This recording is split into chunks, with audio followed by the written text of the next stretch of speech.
I never thought I'd end up working in a place like this. My name's Jake, and I'm just a regular guy, 28 years old, trying to make ends meet. Life hasn't been kind lately. I lost my job at the hardware store a few months back when it shut down, and since then, I've been scraping by with odd jobs, mowing lawns, cleaning gutters, whatever pays.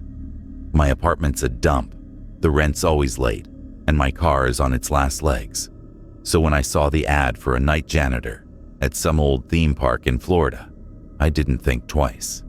The pay was too good to pass up, and I was desperate. It was late one night, maybe 2 a.m., and I was scrolling through job listings on my cracked phone screen. Most of them were the usual: fast food, retail, or sketchy work-from-home scams. Then I saw it, tucked between a dog-walking gig and some warehouse job. Night janitor, needed abandoned theme park, Central Florida. $25 per hour, immediate start, no experience required. Call for details. $25 an hour for sweeping floors? I figured it was a typo or some kind of scam, but I saved the number anyway. I didn't have much to lose. The next day I called. The line rang for a long time, so long I almost hung up. Then someone picked up, and I heard this weird staticky voice. It sounded like it was coming through an old radio, all crackly and distorted. "You're calling about the job," the voice said, not even asking. It wasn't a question, just a statement, like they already knew. I said, yeah, I was interested, and asked what the deal was. The voice didn't give a name, just said the job was simple. Clean the park at night, follow the rules, and don't ask questions. I laughed a little, thinking it was some kind of prank, but the voice didn't laugh back. "Show up at 10 p.m. tonight," it said. "Gates will be open. Bring ID. Don't be late." Then the line went dead. I sat there, staring at my phone. The whole thing felt off, but $25 an hour was more than I'd made in years. I could pay my rent, fix my car, maybe even save a little. I told myself it was probably just some rich guy's pet project, fixing up an old park or something. I'd show up, sweep some floors, and get paid. No big deal. Still, something about that voice stuck with me, like it wasn't quite human. I shook it off and grabbed my keys. I had to at least check it out. The drive to the park took about an hour. The address was way out in the middle of nowhere, past orange groves and swampy fields. My car's headlights barely cut through the fog, and the GPS kept glitching, telling me to turn into places that didn't exist. Finally, I saw a faded sign on the side of the road. Sunshine Valley Theme Park closed for renovations. The sign was rusted, and the letters were peeling like it hadn't been touched in years. Renovations. My ass. This place looked like it had been dead for decades. I pulled up to the gates, which were tall and iron, covered in vines and cobwebs. They were open just a crack, like someone had left them that way for me. I parked, grabbed my flashlight, and stepped out.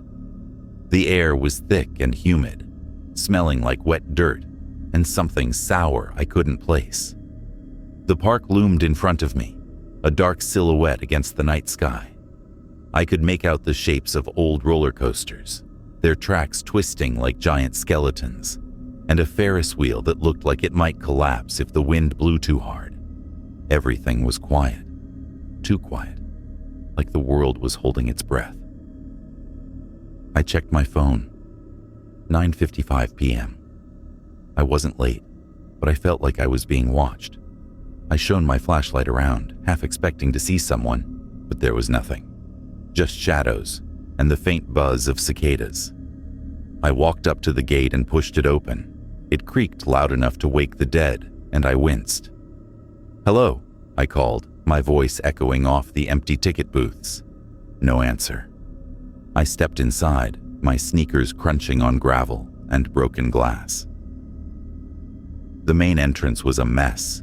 Weeds pushed through cracks in the pavement, and old posters for rides like The Screaming Eagle and Mermaid Lagoon were faded and torn, flapping in the breeze. I saw a ticket booth with a cracked window, and inside, there was a faded photo of a smiling family, probably from the park's better days. It made my stomach twist for some reason, like they were staring right at me. At exactly 10 p.m., I heard footsteps, slow, deliberate, coming from the darkness beyond the entrance. I turned my flashlight toward the sound, and a figure stepped into the beam. He was tall and thin, so thin he looked like he might snap in half. His face was pale, almost gray, and his eyes were sunk deep in his skull. He wore a faded uniform, like something a park employee might have worn back in the 80s, with a name tag that just said supervisor. No name, just that word. "You're Jake," he said, his voice low and raspy, like he hadn't spoken in days. I nodded, holding up my ID like he'd asked. He didn't even look at it. Instead, he pulled a small tattered booklet from his pocket and shoved it into my hands. "Read this. Follow it. Don't ask why." His eyes locked onto mine, and I swear they didn't blink. "You start tonight. Clean the main plaza, the food court, and the kiddie ride area. Stay out of the restricted zones. You'll know them when you see them."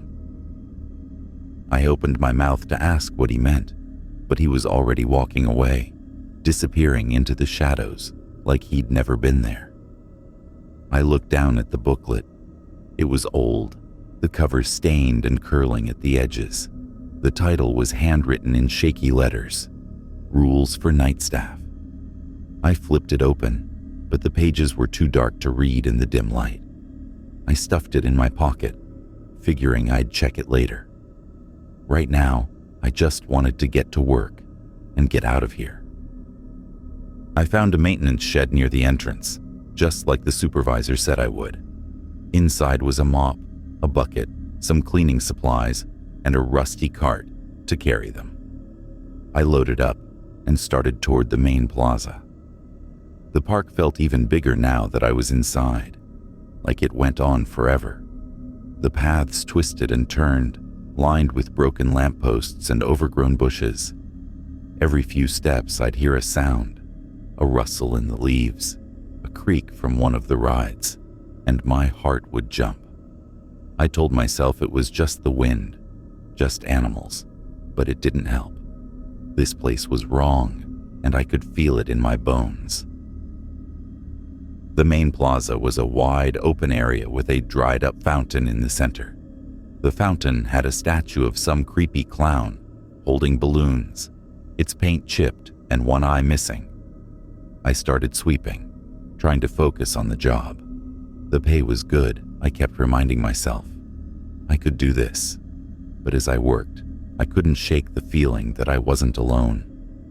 Shadows moved at the edge of my flashlight beam, always just out of sight.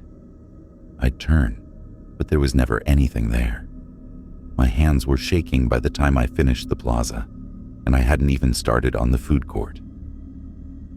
I checked my phone again. 11:30 p.m. I'd only been here an hour, but it felt like days. I pulled out the rulebook and sat on a bench to read it. The first page had just one line, written in red ink: "Never look at the carousel after midnight." I laughed, but it came out weak. What kind of rule was that? This had to be some kind of hazing for new employees, right? But the way the supervisor looked at me, the way this place felt, I wasn't so sure. I decided to keep moving. The food court was next, a cluster of shuttered stalls with names like Pizza Palace and Cotton Candy Corner.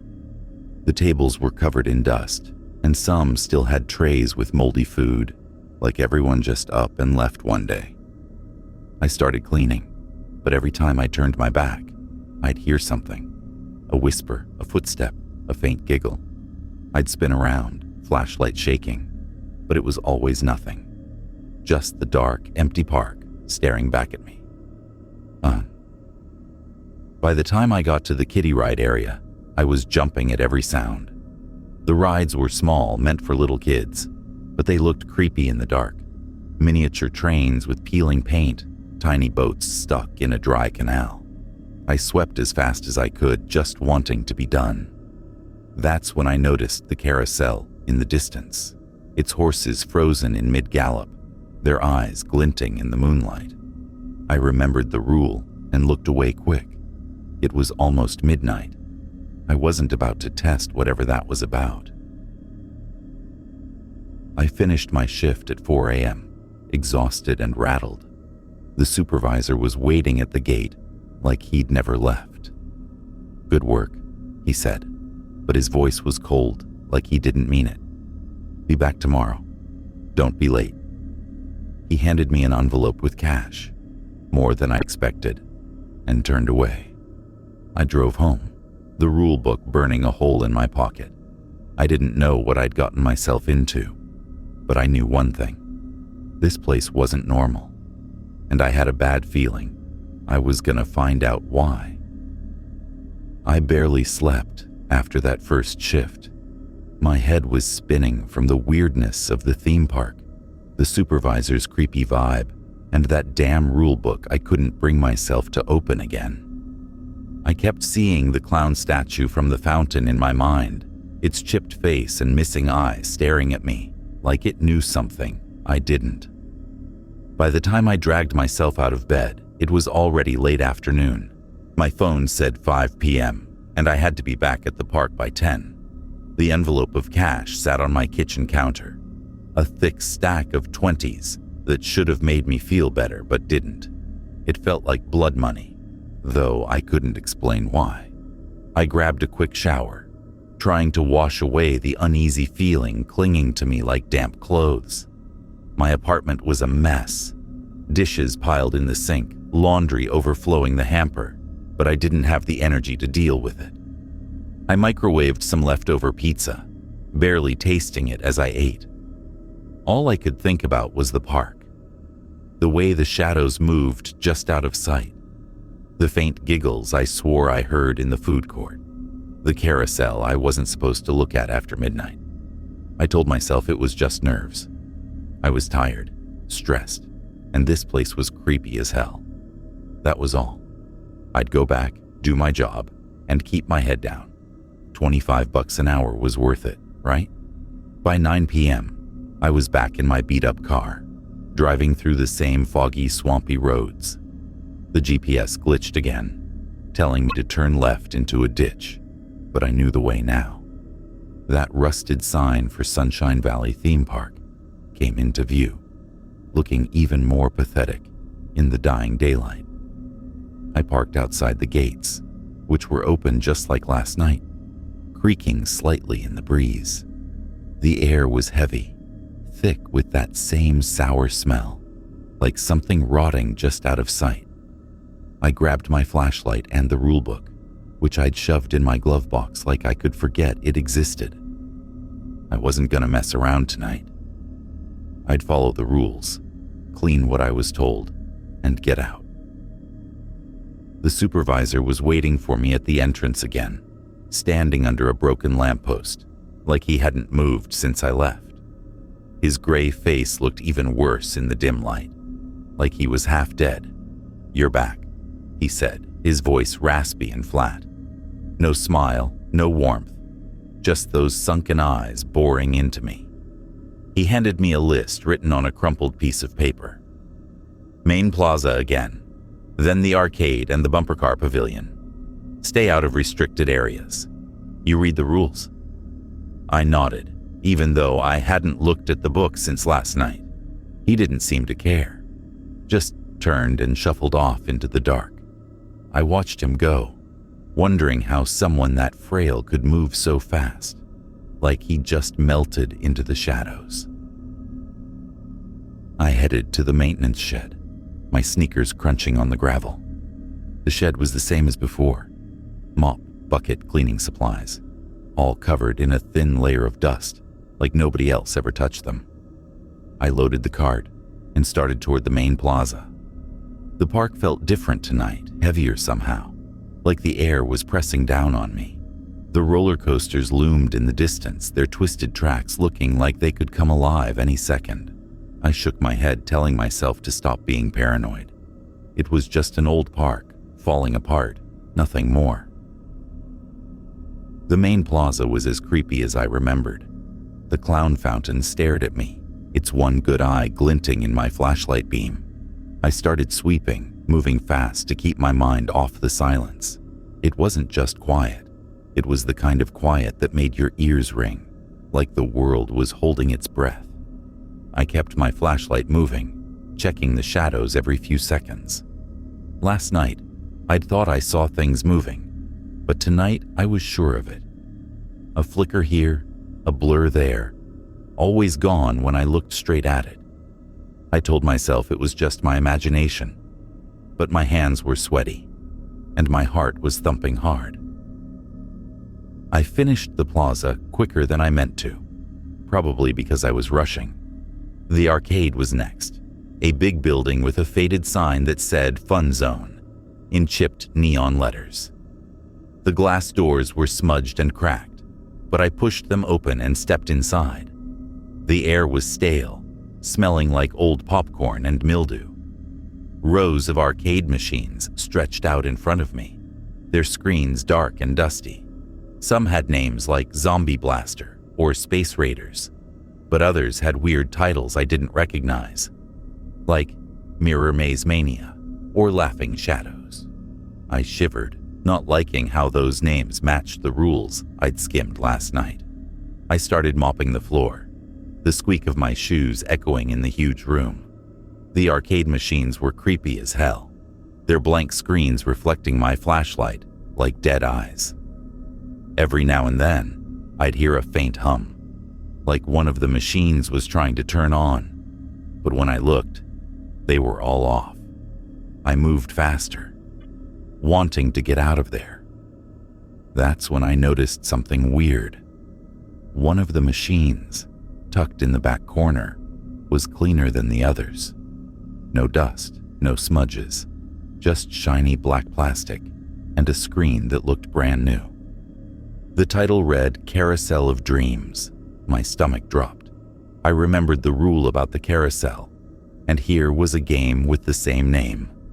I backed away, not wanting to touch it.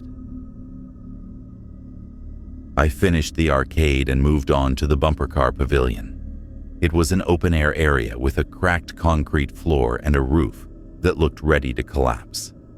The bumper cars were still there, scattered like they'd been abandoned mid-ride. Some were bright red or blue, but others were painted with weird designs. Clowns, skeletons, faces that didn't look quite human. I started cleaning, trying to ignore the way the cars seemed to shift slightly when I wasn't looking. The rule book was still in my pocket, and I finally pulled it out to check it again. I needed to know what I was dealing with. The book was even more beat up than I remembered, the pages yellow and curling. I flipped to the first page, where the rule about the carousel was written in that shaky red ink. Never look at the carousel after midnight. I checked my phone. 11:45 p.m. I was cutting it close. The next few rules were just as weird. Don't whistle near the funhouse.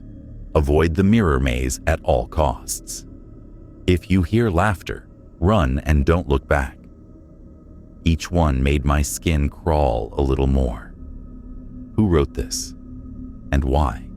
I stuffed the book back in my pocket, telling myself I'd memorize the rules later. For now, I just had to finish cleaning. The bumper car pavilion was a pain to clean. The floor was sticky with years of spilled soda and who knows what else, and my mop kept getting caught on cracks. I was halfway done when I heard it. A low creaking sound, like metal grinding against metal. I froze, my flashlight shaking in my hand. The sound was coming from the direction of the carousel, just visible through the trees at the edge of the pavilion. I knew I wasn't supposed to look, but it was like my head turned on its own. The carousel was still, its horses frozen in place, but I swore I saw one of them twitch, just for a second. My heart was pounding so hard I could hear it in my ears. I turned away fast, focusing on the floor, but the creaking didn't stop. It got louder, like the whole carousel was turning, even though I knew it couldn't be. I checked my phone again. 11:58 p.m., 2 minutes until midnight. I told myself to keep cleaning, to ignore the noise, but it was hard. The creaking was joined by another sound now, a faint hum, like music playing far away. It was the kind of tune you'd hear at a carnival, all cheerful and wrong in a place like this. I gripped my mop tighter, my knuckles white. I wasn't gonna look. I wasn't gonna break the rule. But the hum got louder, and I could feel it pulling at me, like it wanted me to turn around. I finished the pavilion as fast as I could, practically running to get my cart back to the shed. The creaking and humming followed me, fading only when I got to the main path. By the time I locked the shed, it was 12:15 a.m. I'd made it past midnight without looking at the carousel. But I didn't feel relieved. If anything, I felt worse. The park was watching me, I was sure of it. Every shadow, every rustle, every creak felt like it was testing me, waiting for me to screw up. I had a few hours left in my shift, so I started sweeping the paths around the kiddie ride area again, just to keep busy. The tiny trains and boats looked even creepier now, their painted faces seeming to follow me as I moved. I kept my flashlight low, not wanting to see too much. The rule book weighed heavy in my pocket, like it was reminding me to stay sharp. I didn't know what was going on in this place, but I knew one thing. I had to follow the rules, no matter how crazy they sounded, because something told me that breaking them would be a lot worse than a bad shift. When 4 a.m. finally hit, I was exhausted, my nerves shot. The supervisor was at the gate again, same as last night, holding another envelope of cash. "You did all right," he said, his voice like gravel. "Don't get cocky. Tomorrow's another night." He handed me the money and disappeared into the dark before I could say anything. I drove home, my hands shaking on the wheel. The park was getting under my skin, and I wasn't sure how many more nights I could handle. But I needed the money, and something about this place, maybe the fear, maybe the mystery, kept pulling me back. I didn't sleep much again after my second night at Sunshine Valley Theme Park. My dreams were messed up, full of creaking carousels and shadowed figures that vanished when I tried to look at them. I'd wake up sweating, my heart racing, the rulebook's red-inked words burned into my brain. Never look at the carousel after midnight. I kept telling myself it was just a job, just a creepy old park. But deep down, I knew something was seriously wrong with this place. Still, the cash in my pocket, another stack of 20s from the supervisor, was real, and my rent was due. I couldn't quit. Not yet. It was around 6 p.m. when I forced myself out of bed. My apartment was still a wreck, but I didn't care. All I could think about was the park, that carousel hum, the way the bumper cars seemed to shift, the supervisor's dead eyes. They were eating at me. I grabbed the rule book from my nightstand, where I'd tossed it after getting home. I hadn't read past the first page, too freaked out to dig deeper, but tonight I needed to know what I was dealing with. If I was going back to that place, I wasn't gonna walk in blind. The book was small, maybe 20 pages, with a cover that felt greasy, like it had been handled by too many people. The pages were yellowed, some stuck together with what I hoped was just water damage. I sat at my kitchen table, a weak bulb flickering overhead, and opened it. The first rule was the one I already knew. Never look at the carousel after midnight. Below it, in the same shaky red ink, were more rules, each one weirder than the last. I read them slowly, my stomach twisting with every line. Don't whistle near the funhouse. It listens. Avoid the mirror maze at all costs. It sees you. If you hear laughter, run and don't look back. Never touch the water in the Mermaid Lagoon. Stay out of the mascot storage shed after 2 a.m. If the lights flicker 3 times, hide until they stop. Don't speak to anyone you don't recognize. Never eat food left in the park. If you see a shadow without a source, walk away slowly. Breaking the rules invites them in. That last one sent a chill down my spine. Invites them in? Who the hell were they? The rules didn't explain, and there was no introduction, no signature, nothing. Just this list, like it was written by someone in a hurry, or someone scared. I closed the book and shoved it in my pocket. I didn't know what was going on, but I wasn't going to mess around tonight. I'd stick to the rules, clean my assigned areas, and get out. The drive to the park was the same as before. Foggy roads, glitching GPS. That sour smell getting stronger as I got closer. The rusted Sunshine Valley sign loomed out of the mist, and I parked by the gates, which were open just a crack, same as always. It was 9:50 p.m., and the park was dark. The roller coasters and Ferris wheel, just black shapes against the sky. I grabbed my flashlight and headed to the maintenance shed, my heart already pounding. The supervisor was there, waiting like a ghost under the same broken lamppost. His gray face looked worse tonight, like he was fading. Main plaza, teacup ride area, and the gift shop. He rasped, handing me another crumpled list. Follow the rules. He didn't wait for a reply, just shuffled off into the dark. I loaded my cart, mop, bucket, broom, and started toward the main plaza. The clown fountain was there, same as always, its one eye glinting like it was watching me. I swept fast, keeping my flashlight low, trying not to think about the rules. The silence was heavy, broken only by the occasional creak of metal or rustle of leaves. I kept checking my phone, watching the minutes tick closer to midnight. I wasn't going to mess with that carousel rule again. Last night's hum was still stuck in my head, and I wasn't eager to hear it again. The plaza was done in record time, so I moved to the teacup ride area. It was a small section of the park, meant for kids, with these big pastel-colored teacups on a spinning platform. The paint was peeling, and some of the cups were cracked, like they'd been smashed and never fixed.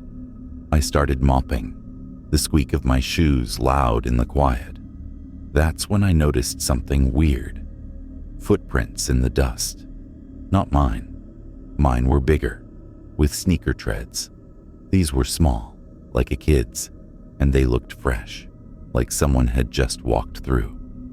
I froze, my flashlight shaking as I followed the prints. They led to the edge of the teacup platform, then just stopped, like whoever made them vanished. I told myself it was nothing, maybe another worker or some kid sneaking in on a dare. But the park was locked, and I hadn't seen anyone else. I remembered the rule about not speaking to anyone I didn't recognize. Were these footprints from someone or something I wasn't supposed to meet? I backed away, my mop forgotten, and moved to the gift shop. I needed to keep moving, keep working, keep my mind off whatever this place was doing to me. The gift shop was a small building near the main path, its windows boarded up and its sign half broken, spelling out Sunshine Souvenirs in faded letters. I pushed the door open, and it creaked loud enough to make me jump. Inside, it was a mess. Shelves tipped over, stuffed animals and keychains scattered on the floor, all covered in dust. The air smelled like mold and something sweet, like rotting candy. I started sweeping, trying to ignore the way the stuffed animals' eyes seemed to follow me.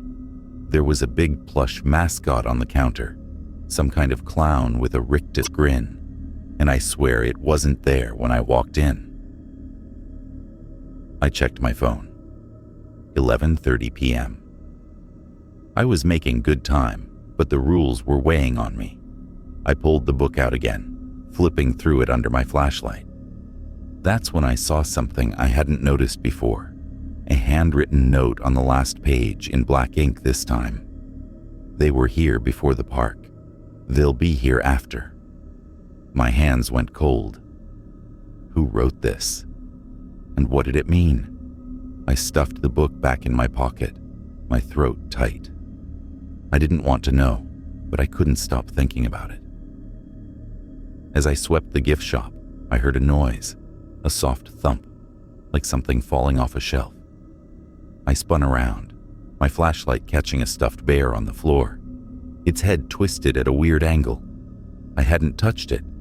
I told myself it was just gravity, just an old shelf giving way, but my heart was hammering. I moved faster, cleaning around the edges of the room, avoiding the center where the clown plush sat. That's when I heard another sound, a faint whistle, like someone was trying to hum a tune, but didn't know how. I froze. The rule about whistling near the funhouse flashed in my mind. The funhouse wasn't far from the gift shop, just across the path. Was I too close? The whistling stopped, then started again, louder this time, coming from outside. I gripped my broom, my palms sweaty. The rule didn't say what would happen if I whistled, just not to do it. But I wasn't whistling. Someone or something else was. I wanted to run, but the rule about laughter popped into my head. If you hear laughter, run and don't look back. This wasn't laughter, but it felt just as bad. I forced myself to keep cleaning, my eyes locked on the floor. The whistling faded, but now I heard something else. Footsteps, slow and deliberate, crunching on the gravel outside. I turned off my flashlight, my breath shallow, and crouched behind the counter. The footsteps got closer, then stopped right outside the door. I waited, my heart pounding so loud I was sure whatever was out there could hear it. Then, nothing. No sound, no movement, just silence. I stayed there for what felt like forever, too scared to move. When I finally checked my phone, it was 1 a.m. The footsteps were gone, and the whistling hadn't come back. I stood up, my legs shaky, and turned my flashlight back on. The clown plush on the counter was gone. I don't know how or when it moved, but it wasn't there anymore. I didn't look for it. I just grabbed my broom and kept cleaning, faster now, desperate to finish. The rest of the gift shop was uneventful, but I couldn't shake the feeling that I was being watched. Every shadow seemed to move. Every creak sounded like a step. I finished the shop and pushed my cart back to the shed, checking my phone every few minutes. It was 3 a.m. when I got there, and I still had an hour left in my shift. I decided to sweep the main path just to stay busy. The rules were circling in my head, and I kept glancing at the funhouse in the distance, its warped clown face painted on the entrance grinning at me. When 4 a.m. hit, I was at the gate, my hands still shaking. The supervisor was there, same as always, his gray face barely visible in the dark. "You're learning," he said, his voice like sandpaper. He handed me the cash and turned away, but not before I saw something in his eyes. A flicker, like he knew something I didn't. I drove home, the rule book heavy in my pocket. I didn't know what was going on in that park, but I was starting to think the rules weren't just there to scare me. They were there to keep something in, and I was terrified I'd find out what. I don't know how I kept going back to Sunshine Valley Theme Park. Every night, I told myself I'd quit, that no amount of money was worth this creeping dread that followed me home. But every evening, I'd find myself in my car, driving through the fog to that rusted gate, the cash from the last shift burning a hole in my pocket. My rent was paid for the first time in months, and I'd even fixed my car's alternator. That $25 an hour was a lifeline, but it felt like I was trading something for it, something I couldn't name yet. By my third night, I was a mess of nerves, jumping at every shadow in my apartment, hearing that damn carousel hum in my sleep. I got to the park at 9:45 p.m., my flashlight already shaking in my hand as I stepped through the gates. The air was thick, that sour, rotting smell stronger than ever, like something dead was hiding just out of sight. The supervisor was waiting, same as always, his gaunt frame barely visible under the broken lamppost. His eyes were like black holes tonight, and his voice was rougher than usual. "Main Plaza, roller coaster queue, and the picnic area," he said, handing me the crumpled list. "You know the rules." He didn't wait for me to answer, just melted into the dark like he always did. I wondered if he ever left this place, or if he was as trapped as I was starting to feel. I grabbed my cleaning cart from the maintenance shed, the mop and broom clattering as I pushed it toward the main plaza. The clown fountain was there, its one eye glinting like it was mocking me. I swept fast, trying to ignore the way the shadows seemed to shift at the edge of my vision. The rule book was in my back pocket, a constant weight reminding me to stay sharp. I'd memorized most of the rules by now, but they still didn't make sense. Don't whistle near the funhouse. Avoid the mirror maze. Run if you hear laughter. And that first one, the one I kept coming back to. Never look at the carousel after midnight. I checked my phone. 10:30 p.m. Plenty of time to stay clear. The main plaza was done in under an hour, so I moved to the roller coaster queue. It was for a ride called the Screaming Eagle, a hulking mass of rusted tracks and rotting wooden supports. The queue area was a maze of metal railings, overgrown with weeds and littered with old ticket stubs and soda cans. I started sweeping, the crunch of gravel under my feet the only sound in the silence. Every now and then, I'd hear a creak from the roller coaster, like the tracks were settling, but it made my skin crawl. I kept my flashlight moving, checking every corner, half expecting to see those kid-sized footprints from last night. I didn't, but that didn't make me feel any better. By 11:45 p.m., I was almost done with the queue. I was tired, my arms aching from pushing the broom, and I let my guard down.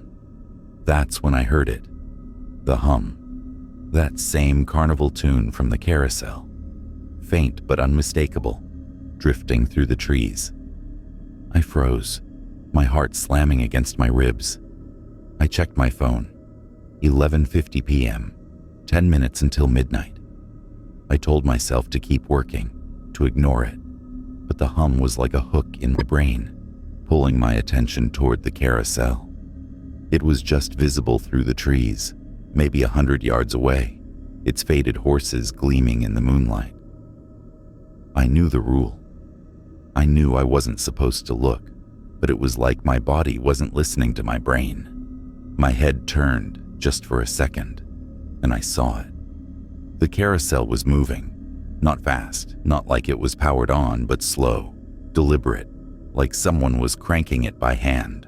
The horses bobbed up and down, their painted eyes glinting, and there were shapes on them. Shadowy figures, not quite human, sitting astride the horses. Their heads were tilted at wrong angles, and their eyes, God, their eyes were glowing, a sickly yellow that made my stomach lurch. I tore my gaze away, my breath coming in short gasps. The rulebook's warning echoed in my head. Never look at the carousel after midnight. It wasn't midnight yet, but I'd still looked, and I knew I'd screwed up. The hum got louder, the music twisting into something wrong, like a record played backward. I dropped my broom and ran, my flashlight bouncing wildly as I sprinted toward the picnic area. The rule didn't say what would happen if I broke it, but I wasn't waiting to find out. The picnic area was a cluster of rotting tables and benches, surrounded by overgrown grass and a few dead trees. I stumbled to a stop, my chest heaving, and checked my phone. 11:55 p.m. The hum was still there, fainter now, but still crawling under my skin. I grabbed my mop and started cleaning, my hands shaking so bad I could barely hold it. The tables were covered in grime, some with old food wrappers stuck to them, like people had just left in the middle of a meal. I kept my eyes down, focusing on the work, but the air felt heavier now, like something was pressing against me. That's when I heard the whispers. They were soft at first, like leaves rustling, but they grew clearer, forming words I couldn't quite make out. They were coming from the direction of the carousel, and they sounded hungry. Not like people talking, but like something mimicking people, trying to sound human and failing. I remembered another rule. If you hear laughter, run and don't look back. This wasn't laughter, but it felt close enough. I moved faster, mopping in sloppy circles, just wanting to finish and get the hell out. At 12:05 a.m., the whispers stopped, but the silence was worse. It was like the park was holding its breath, waiting for me to make another mistake. I kept cleaning, my flashlight darting around, catching glimpses of the trees and benches. That's when I saw it. A shadow, tall and thin, standing at the edge of the picnic area. It didn't have a source, no body to cast it, just a dark shape against the grass. The rule flashed in my mind. If you see a shadow without a source, walk away slowly. My legs felt like jelly, but I forced myself to turn and walk, not run, toward the main path. The shadow didn't move, but I could feel it watching me, its presence like a cold hand on the back of my neck. I made it to the path, my heart pounding so hard I thought it had burst. The shadow was gone when I glanced back, but I wasn't taking chances. I pushed my cart toward the maintenance shed, my hands sweaty on the handle. The park felt alive now, like every ride, every tree, every damn bench was watching me. I kept my eyes on the ground, avoiding the carousel's direction, but I could still hear that hum in my head, like it had burrowed inside me. When I got to the shed, I locked up my supplies and checked my phone. 2 a.m. I still had 2 hours left in my shift, but I couldn't stay near the carousel. I decided to sweep the main path, sticking to the open areas where I could see anything coming. The rules were starting to feel less like a prank and more like a survival guide. I pulled the rule book out again, flipping through it under my flashlight. That note on the last page, "They were here before the park. They'll be here after," was still there. But now there was something new. A single word, scratched in fresh red ink. Careless. My blood ran cold. I hadn't written that. Nobody had touched the book since I got it. I slammed it shut and stuffed it in my pocket, my hands trembling. The park knew I'd looked at the carousel. It knew I'd broken the rule. I kept sweeping, my movements mechanical, my mind racing. What were they? And what did breaking the rules invite in? I didn't want to find out, but I had a sinking feeling I was already in too deep. The rest of the shift was a blur. I swept the path, my flashlight shaking, every creak and rustle making me jump. The carousel's hum faded, but the whispers lingered in my head, like they were part of me now. I kept checking the time, counting down the minutes until 4 a.m. When it finally hit, I was at the gate, my cart already locked up. The supervisor was there, his gray face unreadable. "You looked," he said, his voice low and accusing. I opened my mouth to deny it, but he cut me off. "Don't do it again." He handed me the cash and turned away, his footsteps silent as he vanished into the dark. I drove home, the rule book on the passenger seat like a curse. I'd broken a rule and something had noticed. The whispers, the shadow, that new word in the book. They were warnings, or maybe threats. All I knew was that I couldn't mess up again. But as I pulled into my apartment complex, the carousel's hum started up in my head again, soft and mocking. I wasn't sure I could keep the rules much longer, and I was terrified of what would happen when I failed. I was a wreck by the time my fourth shift at Sunshine Valley theme park rolled around.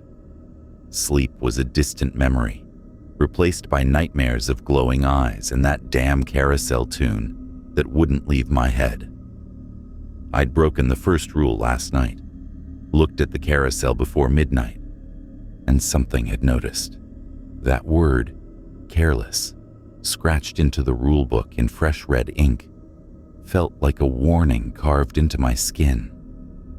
I kept telling myself to quit, to take the money I'd made and run, but my bank account was still a mess, and the $25 an hour was too good to walk away from. Besides, part of me, a stupid, reckless part, wanted to know what was going on in this place. It was like the park was pulling me back, daring me to keep going.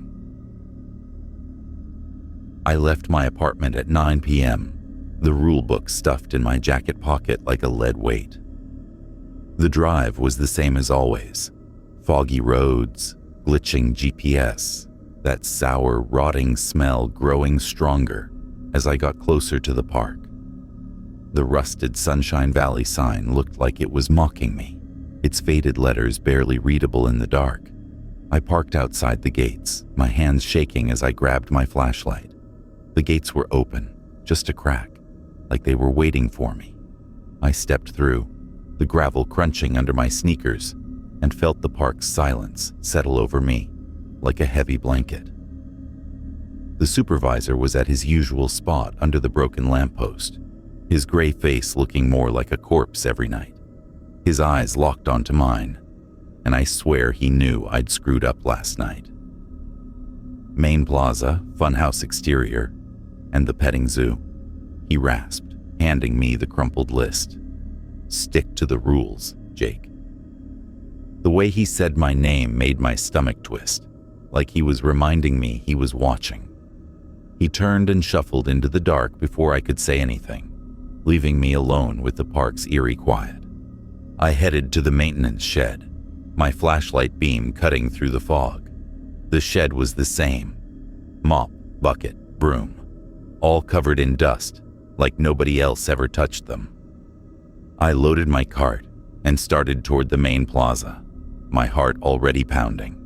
The clown fountain was waiting, its one eye glinting in the moonlight, and I avoided looking at it as I swept.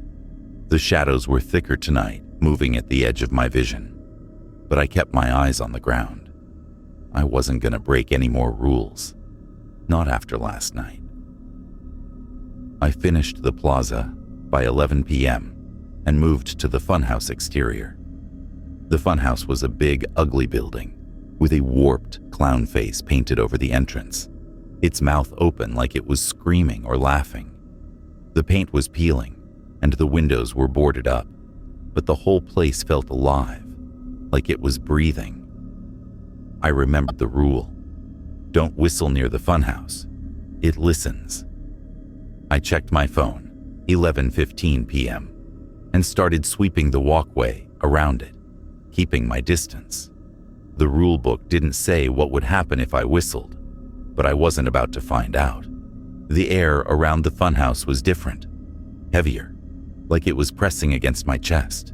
I kept my movements slow, my flashlight low, trying to focus on the job. That's when I heard it. A faint whistle, soft and off-key, like someone was trying to mimic a tune they didn't know. My blood ran cold. I wasn't whistling. I hadn't made a sound. I stopped sweeping, my hands gripping the broom so tight my knuckles hurt. The whistling came again, closer now, from inside the funhouse. The rule echoed in my head. It listens. Was it listening now? Had I done something to set it off? I backed away, my sneakers silent on the gravel, but the whistling followed me, getting louder. It wasn't just one sound anymore. It was layered, like a dozen voices all trying to whistle at once, each one slightly off. I wanted to run, but the rule about laughter flashed in my mind. If you hear laughter, run and don't look back. This wasn't laughter, but it felt just as bad. I kept moving, sweeping the walkway, pretending I didn't hear it. The whistling stopped for a moment, and I let out a shaky breath, thinking maybe I was in the clear. Then the laughter started. It was low at first, a chuckle that sounded like it was coming from deep inside the funhouse. My heart stopped. The rule was clear. Run. I dropped my broom and sprinted toward the main path, my flashlight bouncing wildly. The laughter grew louder, echoing off the walls. Not just one voice, but many, overlapping in a way that made my skin crawl. I didn't look back. I couldn't. The rule said not to, and I wasn't going to test it. I ran until I reached the petting zoo, my chest burning, my legs shaking. The laughter faded, but I could still hear it in my head, like it was stuck there. The petting zoo was a small area with a broken fence and a few rusted cages, probably for goats or ponies, back when the park was open. It smelled like mold and animal musk, even though no animals had been here in years. I grabbed my mop and started cleaning, my hands still trembling. The cages were empty, but some had scratches on the bars, deep and jagged, like something had tried to claw its way out. I kept my flashlight moving, checking every corner, half expecting to see those glowing eyes from the carousel. That's when I felt it, a cold brush against my shoulder, like a hand grazing my jacket. I spun around, my flashlight sweeping the dark, but nothing was there. I checked my shoulder, and my breath caught. There was a mark, a faint red streak, like a burn or a scratch, right where I'd felt the touch. It stung when I pressed it, and it wasn't there before. My mind went to the rule book, but there was no rule about this, nothing about being touched. I pulled the book out, my hands shaking so bad I almost dropped it.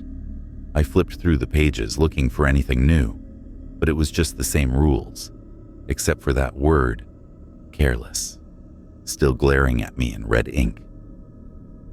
I forced myself to keep cleaning, mopping the petting zoo's concrete floor, but my eyes kept darting to the shadows. The mark on my shoulder burned, a constant reminder that something had touched me, something I couldn't see. The park felt different now, like it was closing in, the air thick with that sour smell. I checked my phone. 1 a.m. I still had 3 hours left, and I didn't know if I could make it. I finished the petting zoo and pushed my cart back to the main path, my flashlight shaking in my hand. The funhouse was behind me now, but I could still feel its presence, like it was watching. I decided to sweep the path to kill time, staying far from the funhouse and the carousel. The rules were starting to feel like a trap, like no matter what I did, I'd break one eventually. I kept thinking about that note. They were here before the park. They'll be here after. Who were they? And why did breaking the rules invite them in? At 2 a.m., I heard another sound, a creak, like wood bending under weight. It came from the direction of the funhouse. I froze, my flashlight aimed at the ground, not daring to look. The creak came again, followed by a low thud, like something heavy hitting the floor. I remembered the whistling, the laughter, the touch on my shoulder. I wasn't going near that place again. I kept sweeping, my movements mechanical, my mind screaming at me to leave. But I couldn't.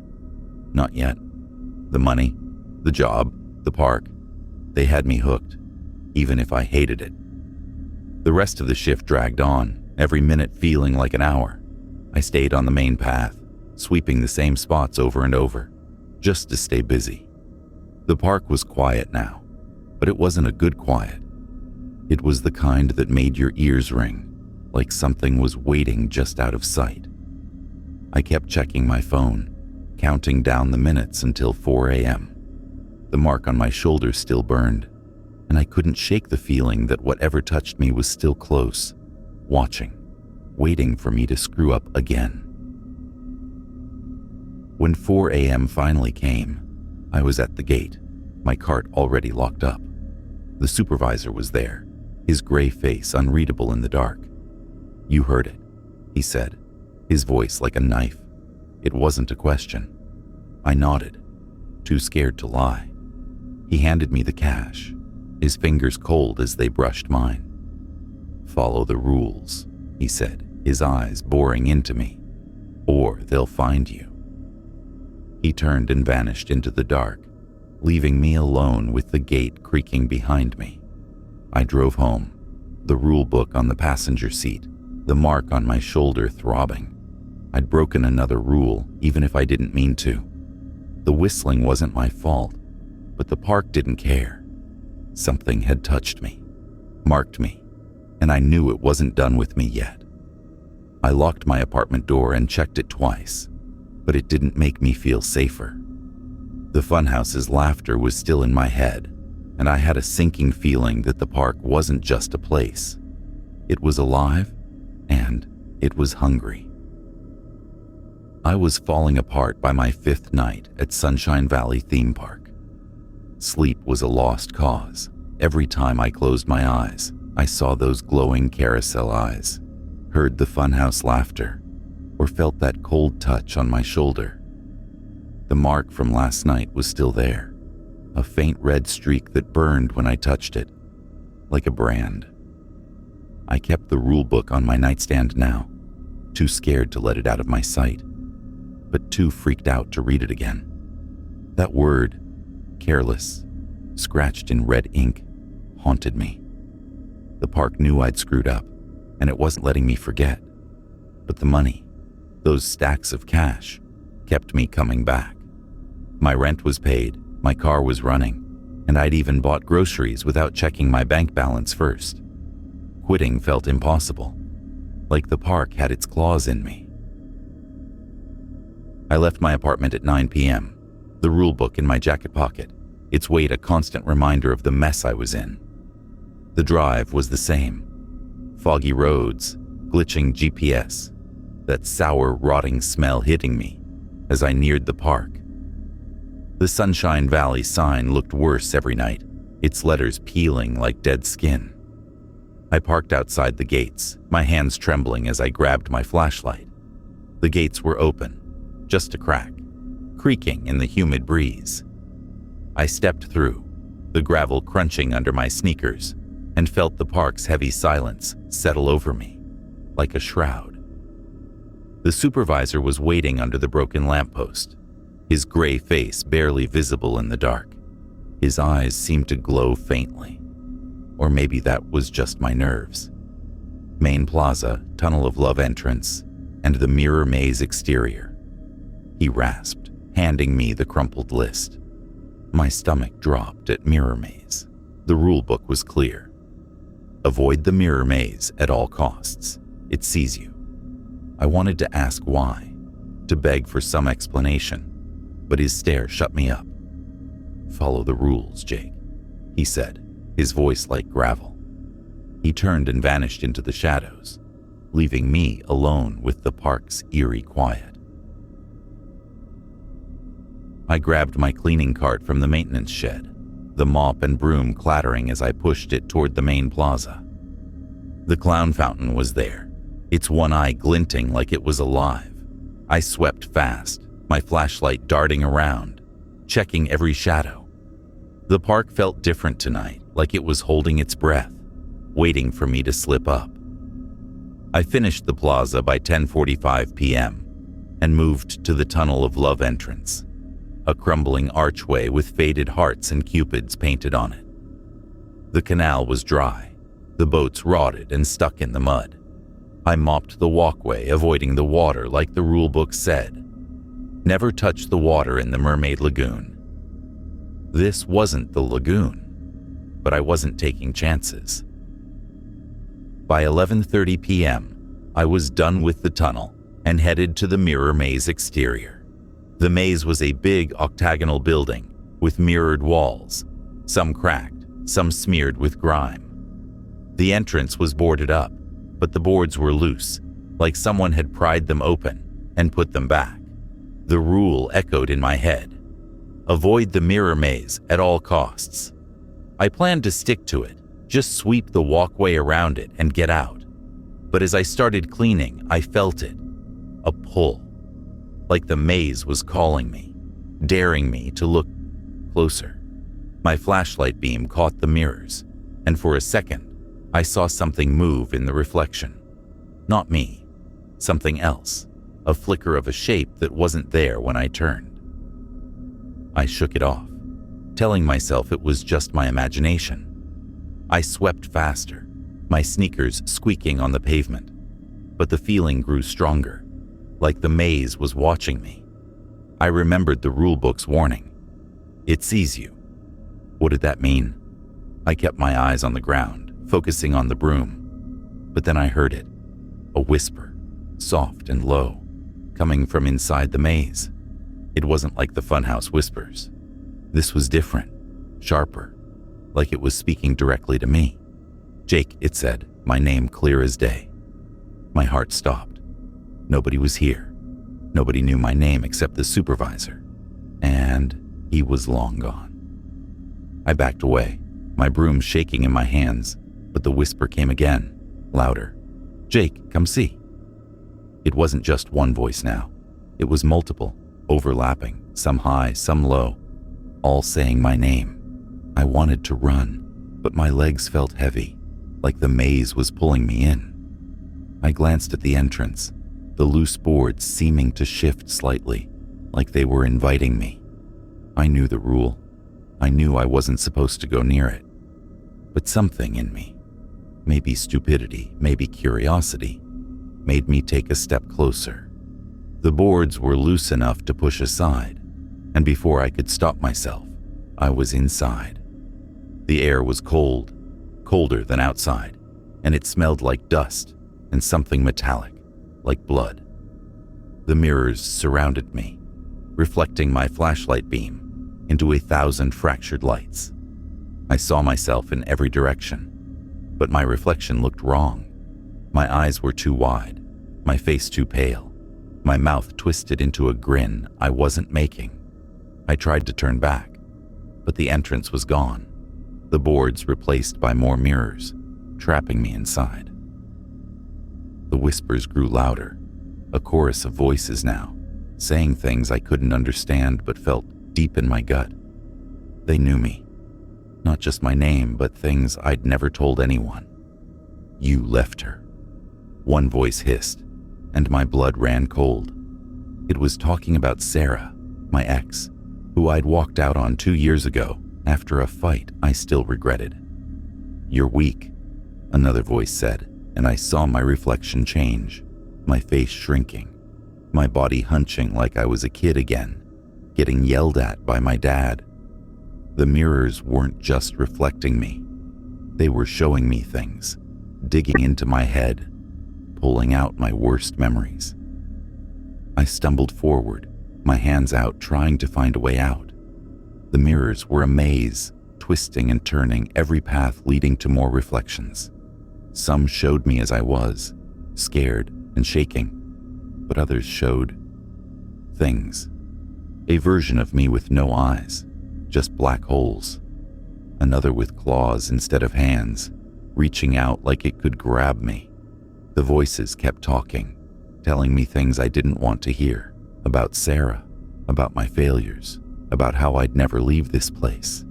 I shouted at them to stop, my voice echoing, but it only made the whispers laugh, a sound that wasn't quite human. I don't know how long I was in there. Minutes, hours. It felt like forever. My flashlight started to flicker, and panic clawed at my chest. I kept moving, banging on the mirrors, desperate for an exit. Finally, I saw a crack of moonlight through a gap in the boards. I shoved through, splintered wood scraping my arms, and stumbled out onto the walkway. I fell to my knees, gasping, my flashlight rolling away. The whispers were gone, but my head was pounding, and my reflection's twisted grin was burned into my mind.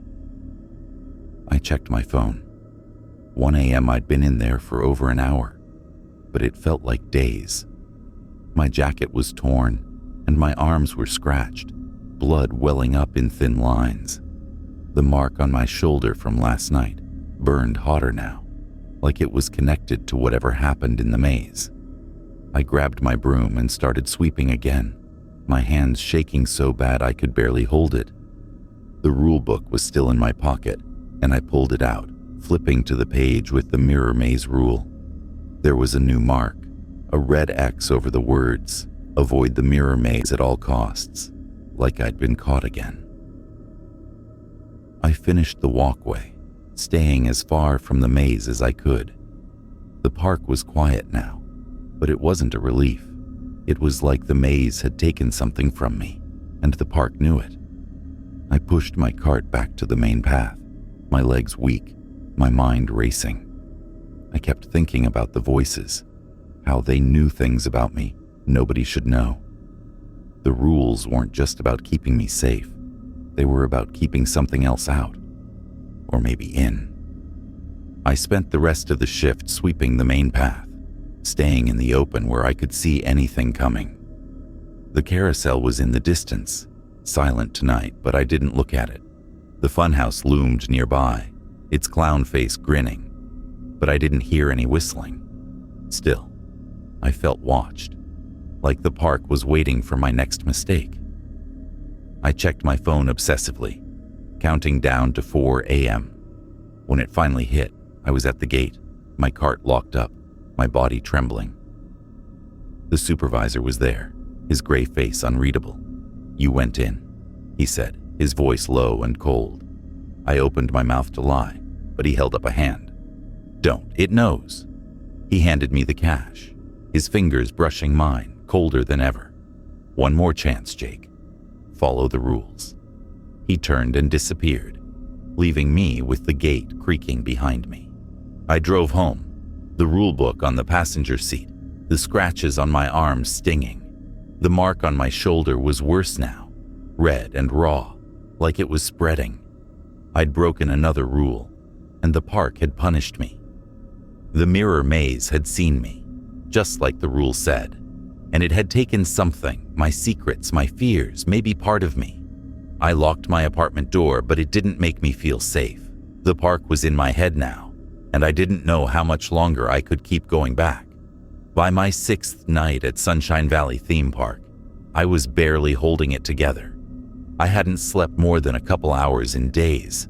My dreams haunted by the carousel's glowing eyes, the funhouse's twisted laughter, and the mirror maze's voices whispering my secrets. The mark on my shoulder was worse, a red, raw patch that throbbed like a heartbeat, and the scratches on my arms from the maze were starting to look infected, even though I'd cleaned them. The rule book sat on my kitchen counter like a curse, that red, careless, and the X over the mirror maze rule burning in my mind. I wanted to quit. God, I wanted to. But the money was too good, and something about the park kept pulling me back, like it wasn't done with me yet. I left my apartment at 9 p.m., the rule book in my jacket pocket, its weight heavier every night. The drive was the same. Foggy roads, glitching GPS, that sour, rotting smell hitting me as I neared the park. The Sunshine Valley sign was barely readable now, its letters peeling into nothing. I parked outside the gates, my hands shaking as I grabbed my flashlight. The gates were open, just a crack, creaking in the humid breeze, like they were welcoming me back to hell. I stepped through, the gravel crunching under my sneakers, and felt the park's silence wrap around me, thick and suffocating. The supervisor was waiting under the broken lamppost, his gray face looking more skeletal than ever. His eyes glinted in the dark, like he could see right through me.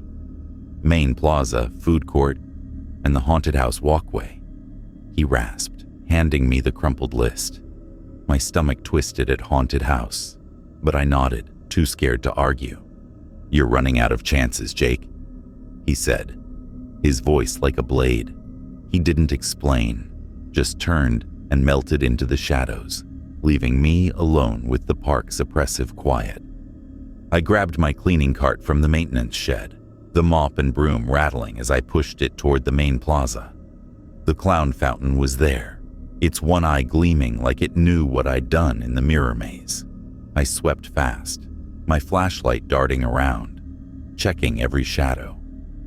The park felt alive tonight, the air heavy with that sour smell, like it was closing in on me.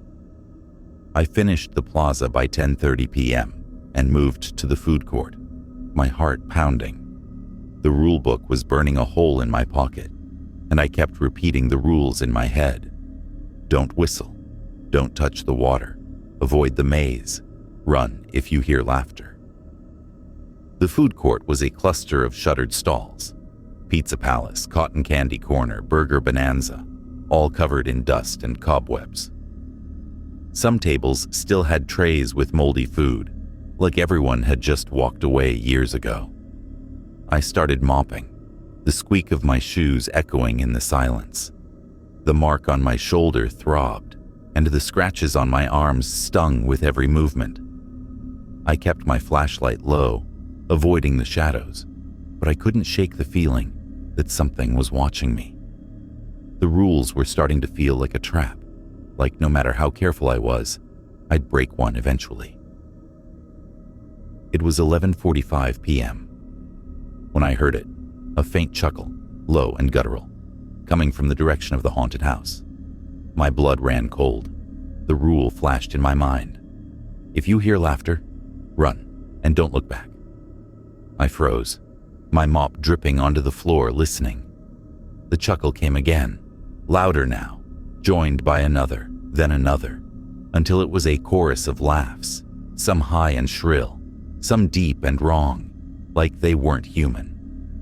My legs screamed at me to move, but I was rooted to the spot, my flashlight shaking in my hand. The laughter grew closer, echoing off the stalls surrounding me. I remembered the rule and forced myself to run, dropping my mop and sprinting toward the main path. My flashlight beam bounced wildly, catching glimpses of the food court's rotting tables and faded signs. The laughter followed, loud and chaotic, like a pack of things chasing me. I didn't look back. I couldn't. The rule was clear, and after the carousel and the mirror maze, I wasn't taking chances. My lungs burned, my sneakers pounding the gravel, but the laughter kept pace, circling me like it knew where I was going. I reached the main path and kept running, my heart slamming against my ribs. The laughter was everywhere now, bouncing off the roller coasters, the Ferris wheel, the clown fountain. I spotted a maintenance closet near the petting zoo and dove inside, slamming the door behind me. The closet was small, cramped with brooms and buckets, and it smelled like oil and decay. I turned off my flashlight, my breath ragged, and pressed myself against the wall. The laughter was outside now, circling the closet. Some voices giggling, others growling, all of them wrong. I clutched the rule book in my pocket, like it could protect me, and waited. Minutes passed, maybe 10, maybe 20. The laughter didn't stop, but it didn't get closer either. It was like they were toying with me, waiting for me to make a move. I checked my phone. The screen's glow faint in the dark. 12:15 a.m. I'd been in here too long, but I wasn't going out until the laughter stopped. My shoulder burned, the mark pulsing like it was alive, and the scratches on my arms felt hot, like they were reacting to whatever was out there. I pulled out the rule book, my hands trembling, and flipped it open under the phone's light. The page with the laughter rule had a new mark, a red circle around, "Run and don't look back," like the park was keeping score. The laughter faded around 12:30 a.m., leaving that heavy silence I hated even more. I waited another 10 minutes, my ears straining for any sound, before cracking the door open. The food court was empty, my mop lying where I'd dropped it. But something was off. A child's shoe, small and scuffed, sat in the middle of the path, like it had been placed there. It wasn't there before, I was sure of it. The park had been closed for years, and I hadn't seen a single kid. My stomach twisted, but I didn't touch it. I grabbed my mop and backed away, my flashlight sweeping the dark. I finished cleaning the food court, moving like a robot, my eyes darting everywhere. The laughter was gone, but the park felt different now, like it was angry. I headed to the haunted house walkway, my last task, but I stayed as far from the building as I could.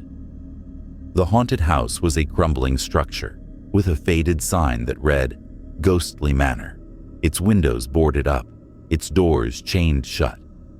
I swept the walkway, my flashlight shaking, expecting the laughter to start again, any second. It didn't. But the silence was worse, like the park was waiting for my next mistake.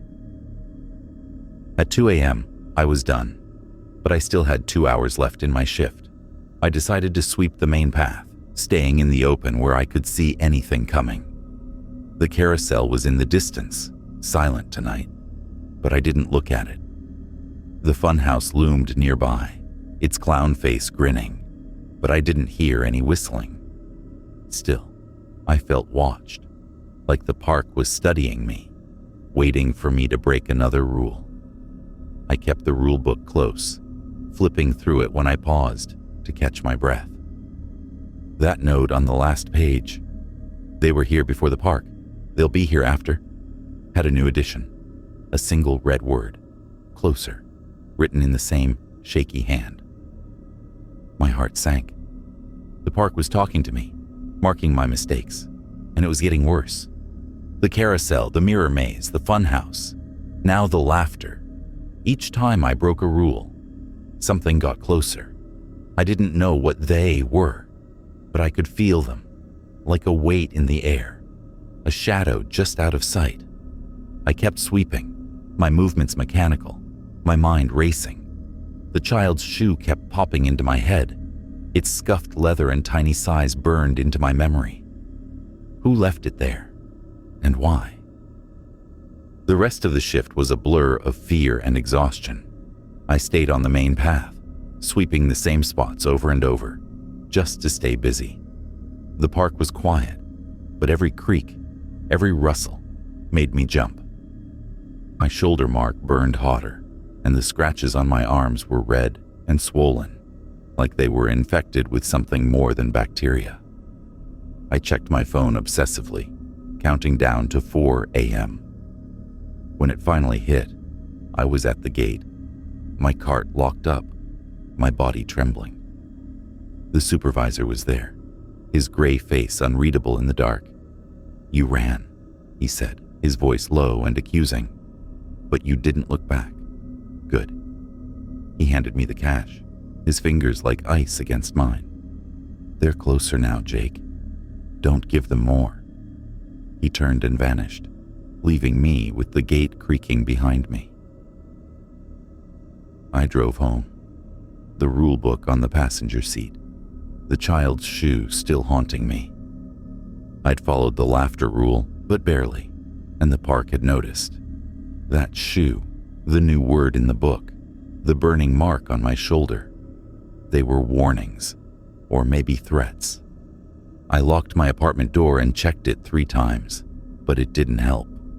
The park was in my head, in my skin, and I knew it wasn't done with me. I had to go back tomorrow, but I didn't know if I could survive another night. I was a shell of myself by the 7th night at Sunshine Valley Theme Park. Sleep was gone, replaced by nightmares of glowing carousel eyes, whispering mirrors, and that child's shoe sitting alone in the dark. The mark on my shoulder was worse, a red pulsing patch that felt alive, and the scratches on my arms were swollen, oozing something I didn't want to look at too closely. The rulebook was always with me now, either in my pocket or on my nightstand, like a chain tying me to the park. I'd broken too many rules, looked at the carousel, went into the mirror maze, got too close to the funhouse, and each time, the park punished me. That word, closer, scrawled in red ink, was a threat I couldn't ignore. I wanted to quit, to burn the cash and run, but I was broke, and the park's pull was stronger than ever, like it owned me. I left my apartment at 9 p.m., the rulebook heavy in my jacket pocket. The drive was the same. Foggy roads, glitching GPS, that sour, rotting smell hitting me like a wall as I neared the park. The Sunshine Valley sign was barely holding together, its letters almost gone, like the park was erasing itself. I parked outside the gates, my hands shaking as I grabbed my flashlight. The gates were open, just a crack, creaking in the humid breeze like a warning. I stepped through, the gravel crunching under my sneakers, and felt the park's silence wrap around me, thick and heavy, like it was waiting. The supervisor was under the broken lamppost, his gray face more skeletal than ever, his eyes glowing faintly in the dark. He didn't say anything at first, just stared at me, like he could see every mistake I'd made. Main Plaza, Carousel Walkway, and the mascot storage shed, he rasped, handing me the crumpled list. My heart sank at mascot storage shed. The rulebook was clear. Stay out of the mascot storage shed after 2 a.m. I nodded, my throat too tight to speak, and he grabbed my arm, his fingers cold and bony. "You're slipping, Jake," he said, his voice low and sharp. "Break one more rule, and you're theirs." I stared at him, my stomach churning. "Who's theirs?" I asked, my voice barely a whisper. He didn't answer right away, just looked at me with those dead eyes. "They've been here longer than the park," he said finally. "They own it. Always have. The rules keep them out. But you're letting them in." His grip tightened, and I winced, the mark on my shoulder burning. "I've been here decades, Jake. I broke the rules once. Don't be me." He let go and shuffled into the dark, leaving me standing there, my heart pounding. Decades? The guy didn't look older than 50, but his words made my skin crawl. Was he trapped here, like some kind of prisoner? And what did he mean? I was letting them in. I grabbed my cleaning cart from the maintenance shed, the mop and broom rattling as I pushed it toward the main plaza. The clown fountain was waiting, its one eye glinting like it knew what the supervisor had said. I swept fast, my flashlight darting around, checking every shadow. The park felt heavier tonight, the air thick with that sour smell, like it was closing in on me. I finished the plaza by 10:30 p.m. and moved to the carousel walkway, my stomach twisting. I hadn't been this close to the carousel since I broke the rule, and the memory of those glowing eyes was still fresh. The carousel was silent tonight, its horses frozen in mid-gallop, their painted eyes dull in the moonlight. I kept my flashlight low, avoiding their gaze, and swept the walkway as fast as I could. The rulebook's warning, "Never look at the carousel after midnight," was burned into my brain, and it was only 11 p.m., but I wasn't taking chances. The air around the carousel was cold, colder than the rest of the park, and I swore I heard that faint hum again, just at the edge of my hearing. I moved faster, my sneakers crunching on the gravel, and finished the walkway by 11:45 p.m. The mascot storage shed was next, and I dreaded it. The rule about staying out after 2 a.m. was clear, but it was early, so I figured I'd be fine. The shed was a small, rusted building near the back of the park, tucked behind the haunted house. Its door was padlocked, but the lock looked old, like it could snap with a good tug. I started sweeping the area around it, my flashlight shaking in my hand. The shed was surrounded by overgrown weeds, and the air smelled worse here, like rotting meat mixed with something sweet, like candy gone bad. As I swept, I noticed something. Scratches on the shed's door, deep and jagged, like claw marks. They weren't there last night. I was sure of it. My shoulder mark throbbed, and the scratches on my arms burned, like they were reacting to the shed. I backed away, my broom shaking, and checked my phone. 12:30 a.m. I had plenty of time before 2 a.m., but the shed felt wrong, like it was watching me. I kept sweeping, staying as far from the door as I could, but then I heard a sound, a soft thud, like something moving inside. I froze, my flashlight aimed at the ground. The thud came again, louder, followed by a faint rustle, like fabric dragging across the floor. My mind went to the rule book, but there was nothing about sounds from the shed, just the 2 a.m. rule. I told myself it was an animal, maybe a rat or a raccoon, but my gut knew better. The park was playing with me, testing me. I kept sweeping, my hands sweaty, my heart racing. The thudding stopped, but now I heard something else, a low creaking laugh, like the one from the food court, but quieter, coming from inside the shed. I remembered the rule about laughter and started to back away, my broom forgotten. The laugh grew louder, joined by a second, then a third, until it was a chorus of voices, all different but all wrong. I turned to run, but my flashlight caught something that made my blood run cold. A mascot costume, one of those big fuzzy ones shaped like a clown, was standing upright in the weeds, its head tilted at a wrong angle. Its eyes were empty, just black holes, but I swear they were glowing faintly, like the carousel horses. I hadn't seen it before. It wasn't there when I started. I bolted, my sneakers pounding the gravel, the laughter chasing me. I didn't look back, just like the rule said, and ran until I reached the main path. The laughter faded, but my heart was still hammering. I checked my phone. 1 a.m. I'd been near the shed too long, and I wasn't going back. I decided to sweep the main path to kill time, staying in the open where I could see anything coming. The carousel was in the distance, silent but looming, and the funhouse's clown face grinned at me from across the park. I kept my eyes down, my flashlight shaking, and swept like my life depended on it.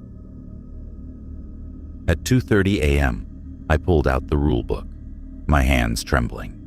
I flipped to the page with the mascot shed rule, and there was a new mark, a red slash through "Stay out of the mascot storage shed after 2 a.m. My stomach dropped. I hadn't gone inside, but I'd been too close and the park knew it. That word, closer, was still there, and now there was another, watching, written in fresh red ink. I slammed the book shut, my throat tight. The supervisor's warning echoed in my head. Break one more rule, and you're theirs.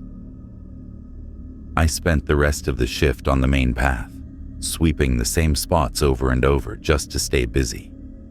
The park was quiet, but it was the kind of quiet that made your skin crawl, like something was waiting just out of sight. My shoulder mark burned hotter, and the scratches on my arms were weeping now, leaving stains on my jacket.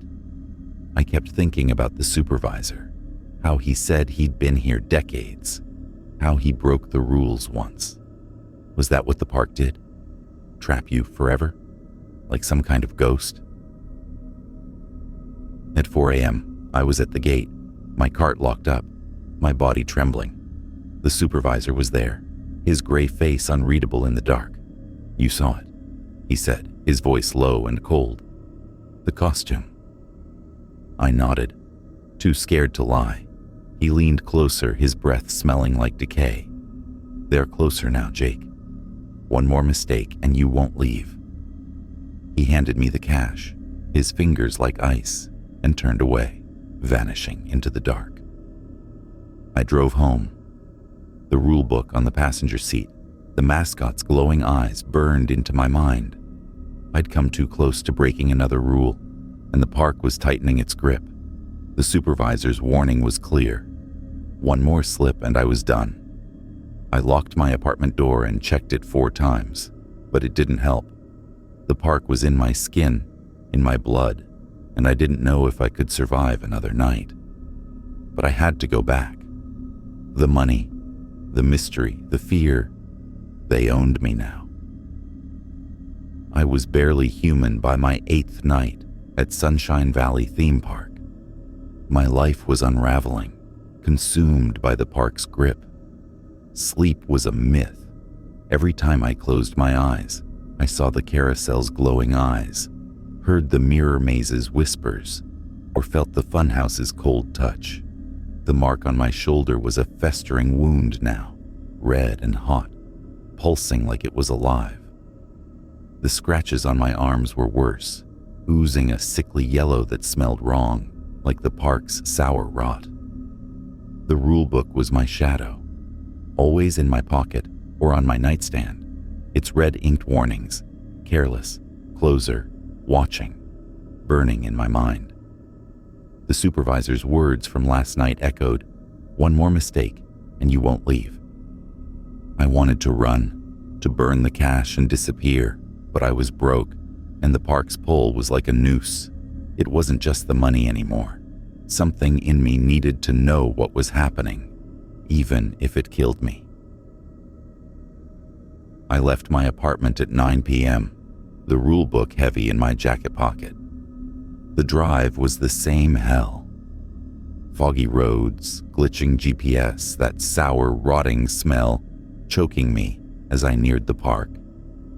The Sunshine Valley sign was a ghost now, its letters nearly gone, like the park was erasing itself from the world. I parked outside the gates, my hands shaking as I grabbed my flashlight. The gates were open, just a crack, creaking in the humid breeze, like they were calling me. I stepped through, the gravel crunching under my sneakers, and felt the park's silence slam into me, thick and suffocating, like it was alive. The supervisor was waiting under the broken lamppost, his gray face skeletal, his eyes glowing faintly in the dark. He looked at me like he knew I was breaking apart.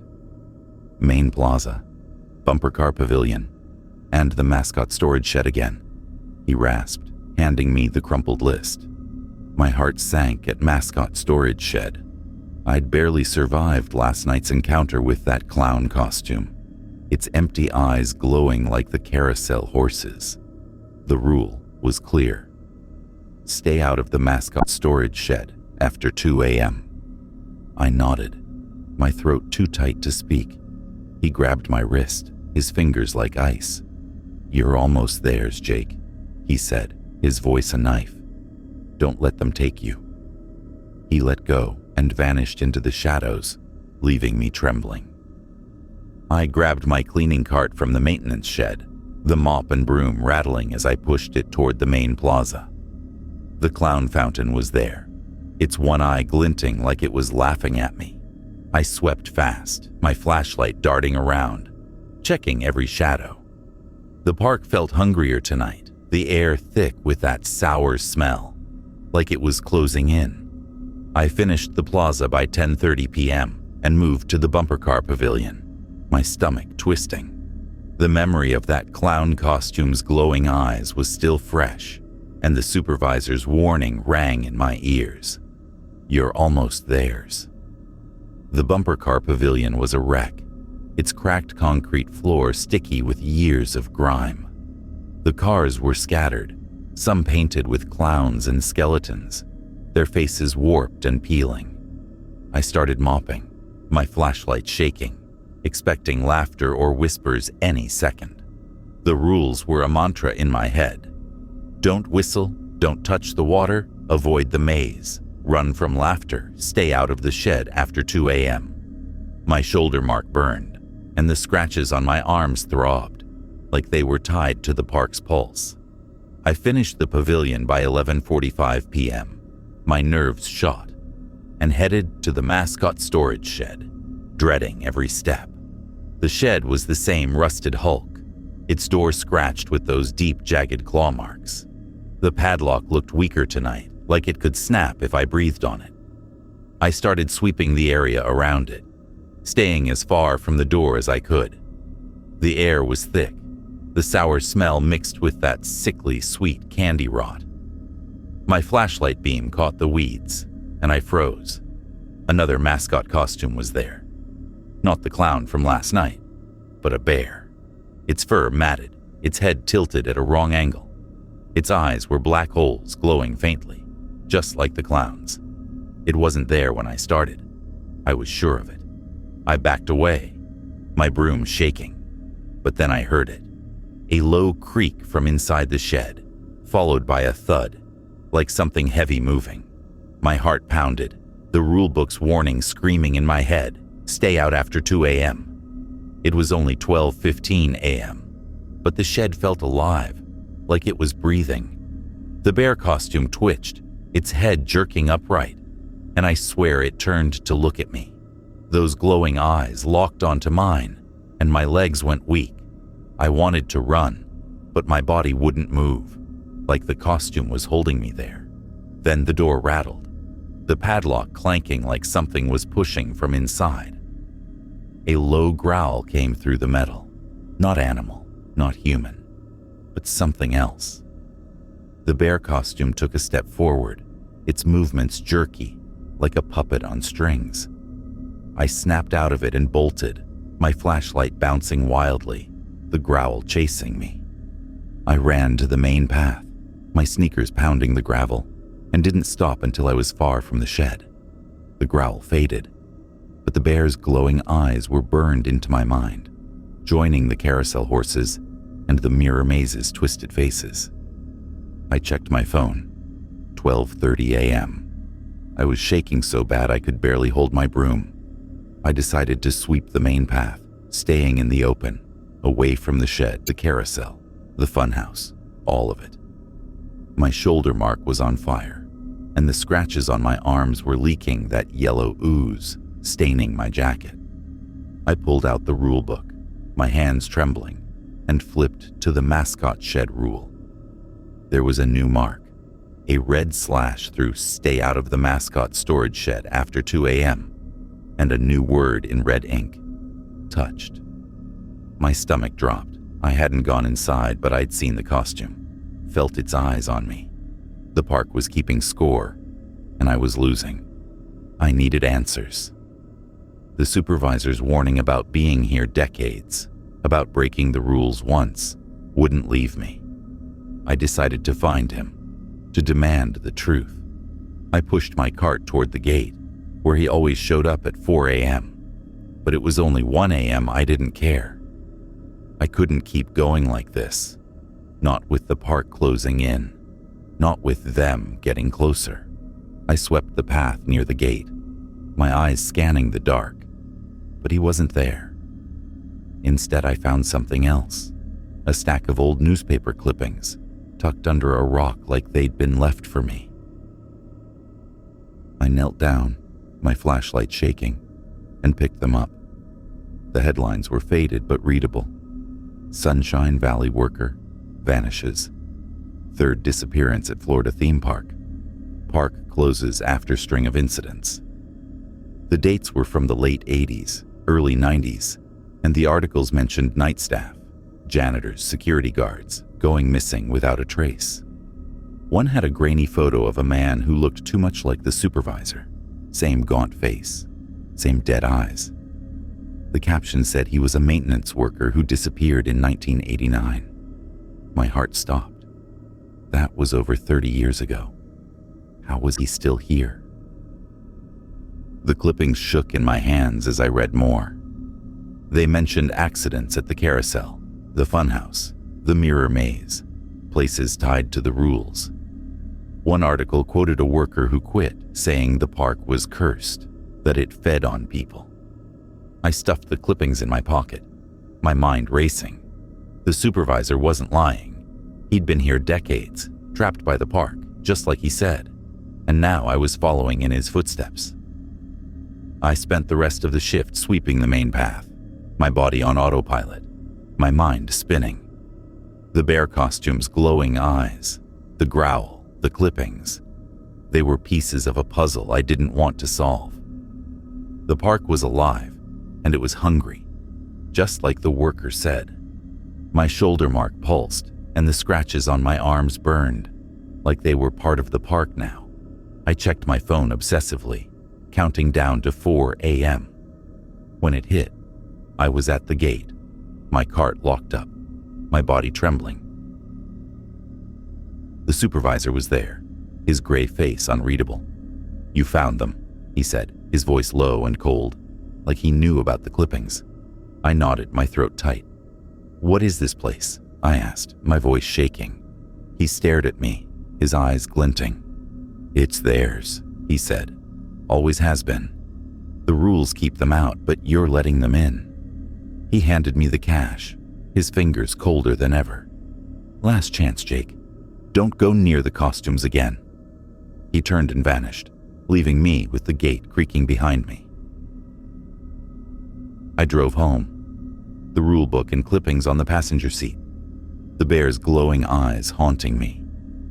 I'd come too close to breaking another rule, and the park was tightening its grip. The supervisor was trapped, the clippings proved it, and I was next. I locked my apartment door and checked it 5 times, but it didn't help.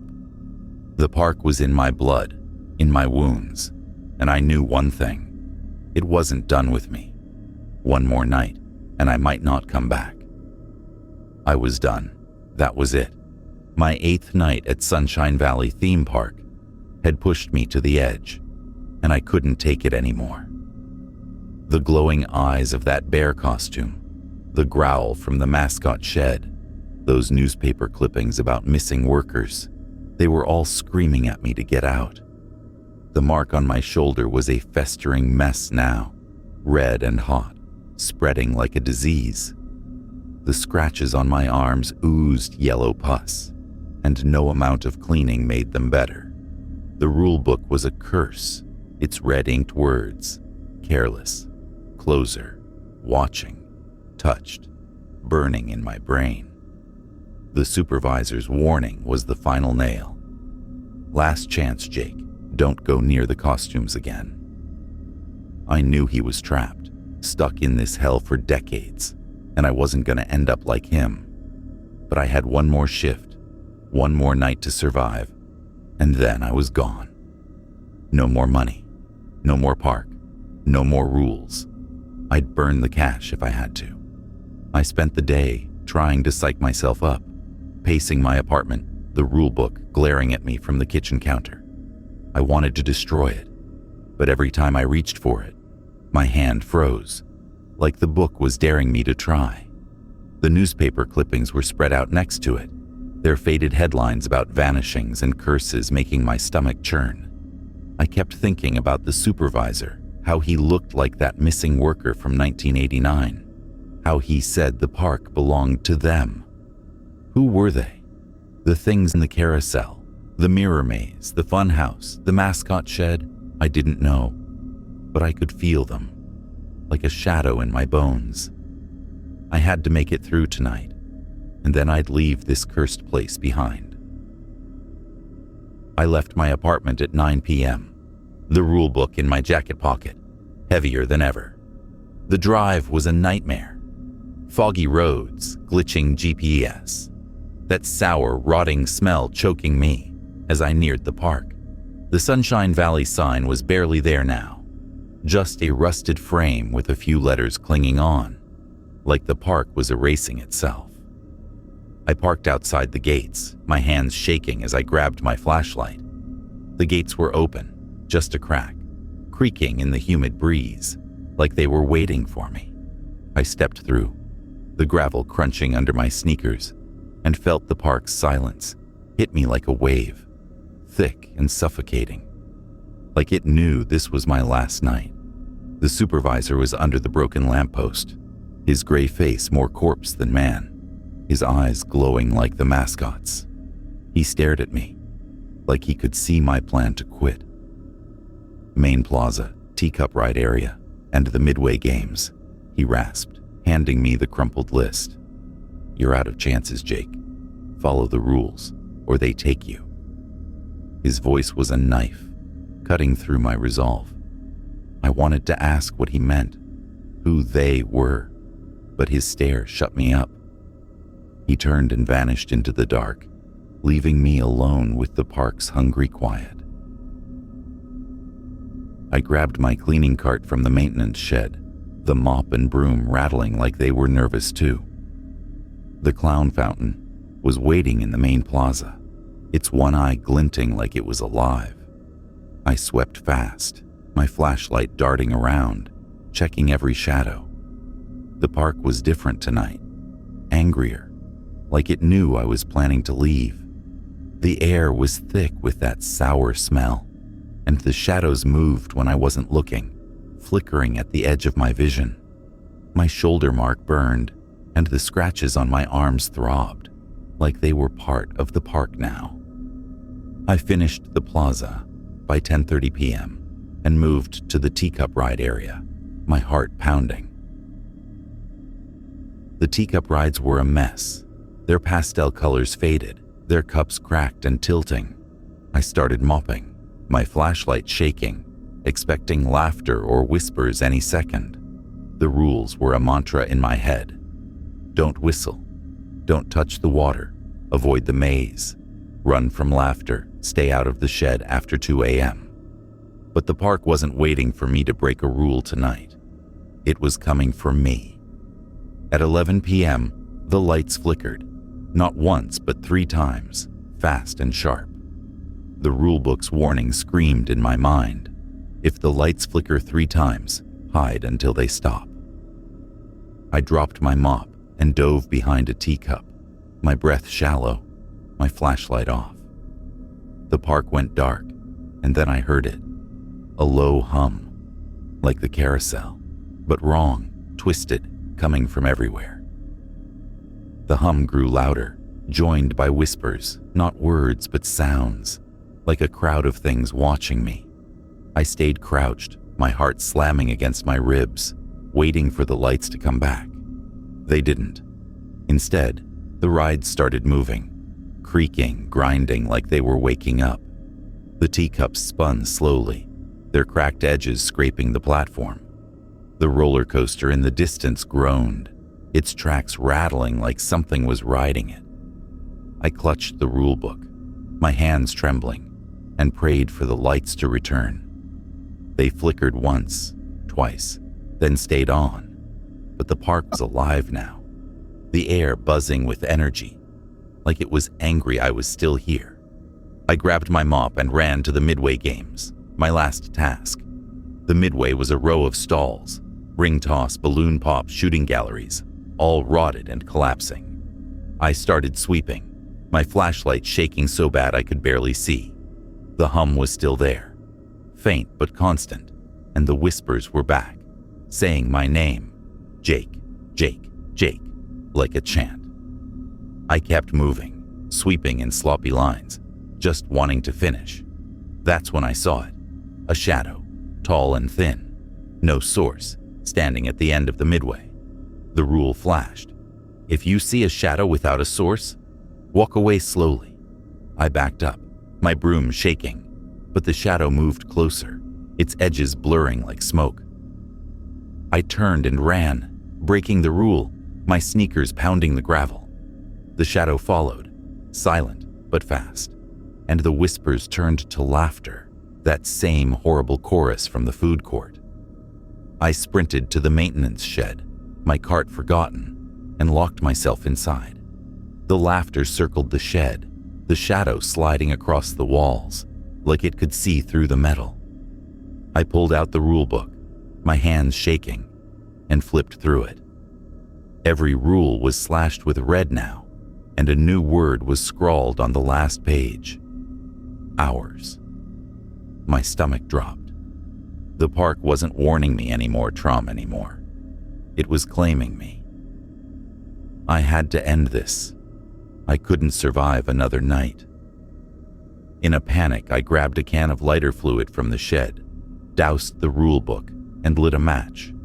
The book burned fast, the red ink curling into ash, the words careless, closer, watching, touched, hours, disappearing in flames. I didn't know if it would help, but it felt like defiance, like I was taking something back. The laughter outside stopped, replaced by a low growl, and the shadow vanished. I waited, my heart pounding, until my phone read 4 a.m. I stumbled to the gate, my body trembling, the ashes of the rulebook in my pocket. The supervisor was there, his gray face unreadable. "You burned it," he said, his voice a hiss. "You can't escape them." He handed me the cash, his fingers like ice, and leaned close. "They have you now." He vanished, and the gates slammed shut behind me, locking with a clang. I drove home, the ashes heavy in my pocket, my wounds burning. The park had claimed me, and I knew it. I locked my apartment door, but it didn't matter. The hum was in my head, the laughter in my blood. If you're ever offered a job at Sunshine Valley, don't take it. My voice faded as the shadows closed in, and I knew I'd never leave.